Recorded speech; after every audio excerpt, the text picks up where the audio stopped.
তোমাদের সাথে শেয়ার করতে চলে এলাম আরও একটা get ready with me. So hello everyone, আমি পিয়ালি সোম বসাক আবারও একটা ছোট্ট ভিডিও নিয়ে তোমাদের সাথে চলে এলাম। তো এই শাড়িটা আমাকে কেমন লাগছে একটু জানিও তো। সবার প্রথমেই আমি চুল নিয়ে পড়েছিলাম। চুলটা হচ্ছে আমার জীবনের সবথেকে বিরক্তিকর একটা জিনিস, যেটা আমি নিজে ভালো করে সেট করতে পারি না।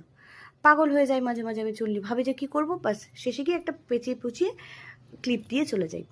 সে সবার প্রথমে আমি একটা ওয়েভ মেশিন ইউজ করে ফেলেছিলাম চুলের জন্য, একটুখানি চুলটাকে ভলিউম দেখানোর জন্য। তো চলো, চুল হয়ে গেছে রেডি। তারপরে আমি একটা ম্যাজিক ড্রপ ইউজ করেছিলাম। তারপরে একটা ছোট একটুখানি ফাউন্ডেশন নিয়েছিলাম।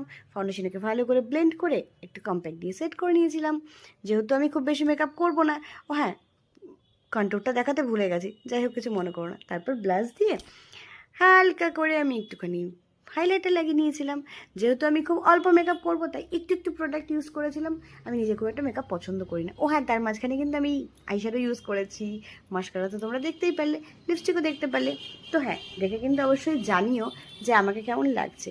আমি কখনো বেশি মেকআপ পছন্দ করি না, আমি সবসময় হালকা মেকআপ করি। এটা ছিল আমার দিনের বেলার একটা লুক। সেদিন আমাদের দিনের বেলা একটা প্রোগ্রাম ছিল, তো সেজেগুজে বেরিয়ে গেছিলাম। কেমন লাগছে অবশ্যই কিন্তু কমেন্ট করে জানিও।